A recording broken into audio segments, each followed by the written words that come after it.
And just take a couple of really deep breaths in for me. I want you to imagine breathing in relaxation and breathing out any stresses, strains, just breathing in relaxation.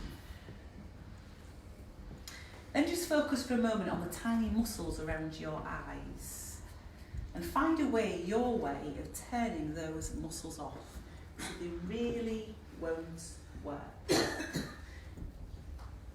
Finding a way to turn all those muscles off so they really won't work. And when you're sure you've turned all those muscles off and they really won't work, you can test them. You can stop testing and send that relaxation down.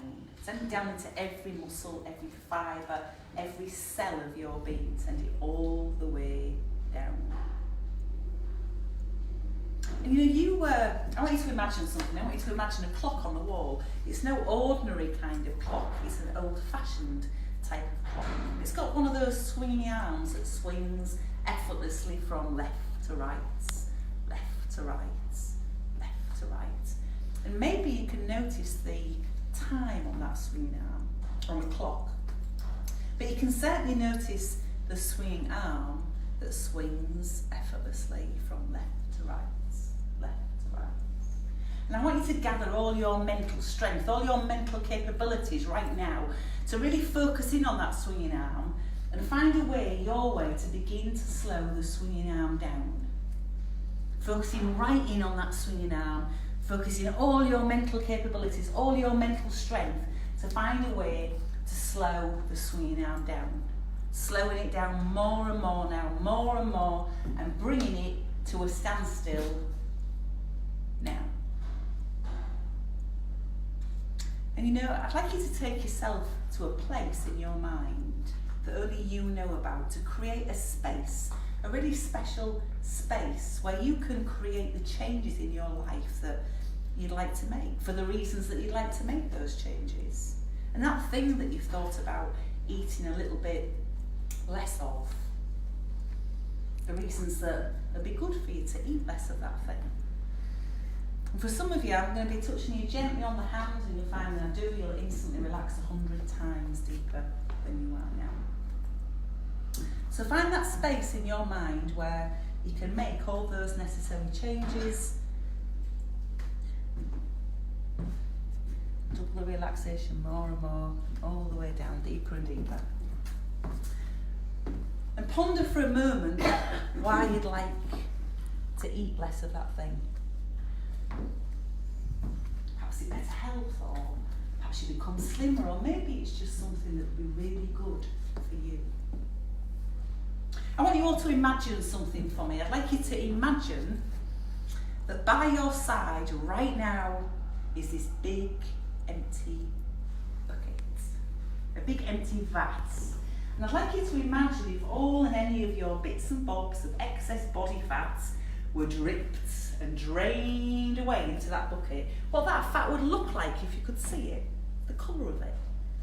If all and any of your bits and bobs of excess body fat were dripped and drained away into that bucket, what that fat would look like, the colour of it. Some people imagine it's brown or white or yellow or I wonder what it would look like if you could see it, the colour of that fat. And what the consistency would be. Maybe it'd be lumpy or big stringy bits or big gooey bits, or what the consistency would be of that fat. And if you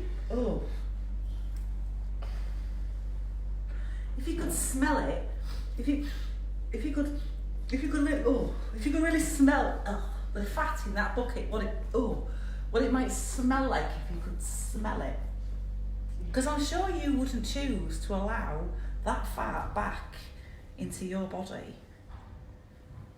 So I'd like you to pick up that thing that you like to eat less of. Pick it up in your hand right now, that thing that you want to eat less of.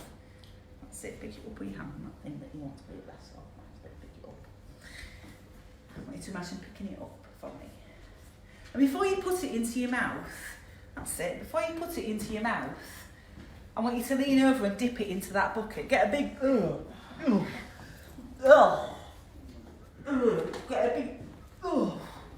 get a big blob of that fat end of it, noticing the colour of it, the smell of it.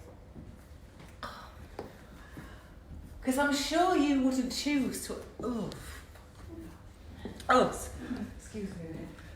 I'm sure you wouldn't choose to allow black fat back into your body. But you know, you can choose the foods that are right for you.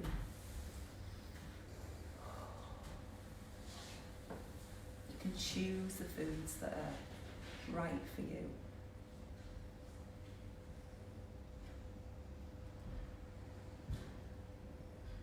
And I wonder how you'd feel. I wonder how you'd feel just a few days from now, having been free of that. Of being completely free to make the choices that you choose, that are good for you, that are good for your future. How proud you'd feel of yourself. How fantastic you'd feel. That you're in control. You can do whatever you choose. You can choose the things that are right for you. And it feels so good. And when you're ready, you can open your eyes and come back to the here and now.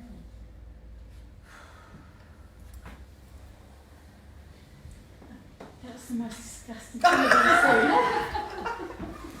seen. Vicky, how did you find that? Were you getting on all right with that? That was disgusting. I've never I had am lollies again. Lollies. Snakes. There's some lollies there, Lollies. Vicky. I want them. These walks I are want lollies. them. Those type of lollies. That was gross. Thank you. That was horrid. Anybody else? You threw yours away, didn't you? Yeah, I got rid of the chips. That's it. Chips, was that chips, was it? I've got good metabolism, so it doesn't show it. Okay. And I have salt. Okay. Anybody else think they let go of anything there? Take away the coffee, look, it's my last one. Oh, right, okay. My coffee's gone. I had a glass of red wine, big dollop of fat in it. That didn't look very nice at all. No. Floating. It was just floating around. Yeah, on the top. A We big do. yellow piece of fat. Yeah. Because like if it's a good sip, you'd have to try and get around that, wouldn't you? No, it would just hit you in the nose. Yeah, that's true. You might snort it though by mistake. You might have gone up there. You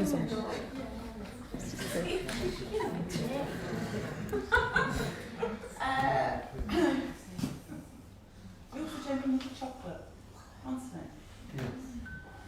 Yes, I felt quite ill at one point.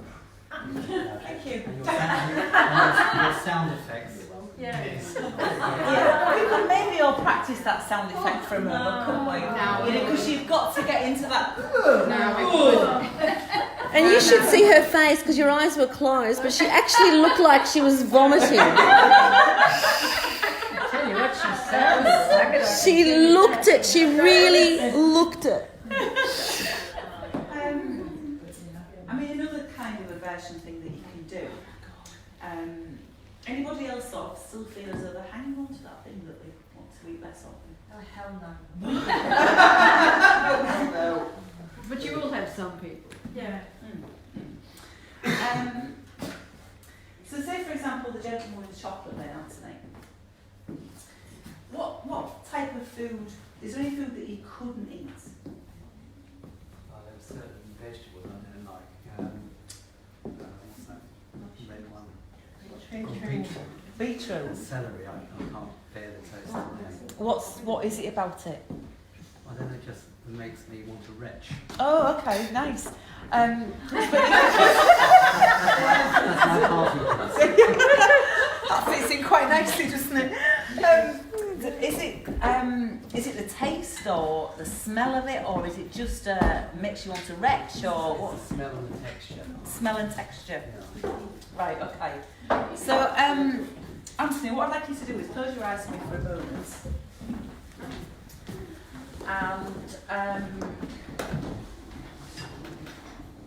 As long as I don't end up speaking Yorkshire. you speak Yorkshire. got stuck. Yeah. Trouble at mill. The trouble there's trouble at mill.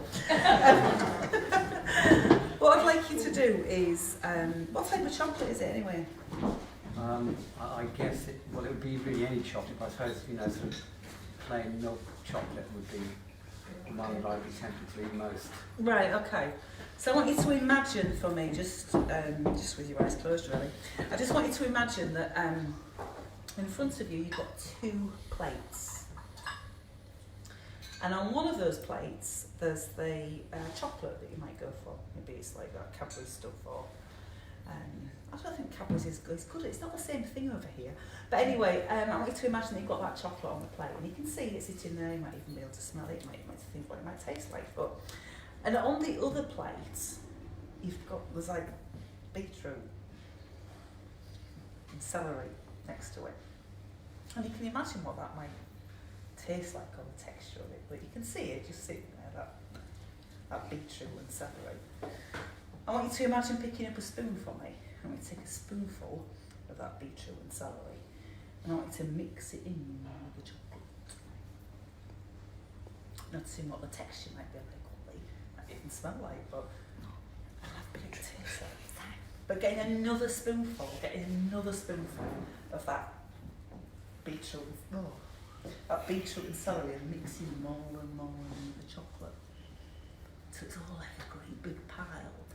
Chocolate, beetroot, celery, and what it might taste like if you what it might taste like if you could taste that right now.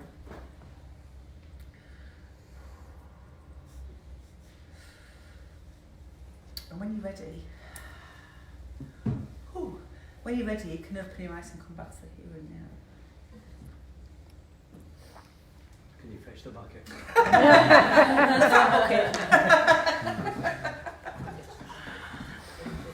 Okay, so another way of doing it, obviously doing the aversions is to find out what the person really doesn't like, but also why they don't like it. Is it the smell, is it the texture, is it the taste? And then we're going to go on and on and on and on about those things. So, you can mix the two together because, anything with hypnotherapy really is we want to, on some way, alter somebody's perception of something, don't we? So it doesn't have the same impact on somebody anymore. So it's quite easy to do that with different foods because we can just find out what somebody doesn't like. Or we can tell people stories about it as well. You need to Google what happens in factories and some of the horrific things that come out of factories and make up a little story that matches what your client's food thing is. And the other thing with aversions, a good thing to do is to layer them. One on top of the other, on top of the other, on top of the other. But you might want to find that you have the sick pocket there just in case. Because you will see the... But the voice is a very good thing to practice as a hypnotherapist, isn't it? We want to have a nice, pleasant sounding, sing-songy voice. So that's always a good thing to practice. I can't stand the sound of somebody being sick. It makes me wretch. I just can't stand it. If I heard somebody do it, I'm like, it makes me do it straight away. But it can be a good thing to do for your therapy sessions. To help sort of change that perception, to put that sticking plaster of that certain food, so that when somebody's walking into the supermarket, that thing's not going to bother them as much anymore. And that doesn't have to last forever. It's just while we're forming a new set of habits that people can live with, really. Has anybody got any questions?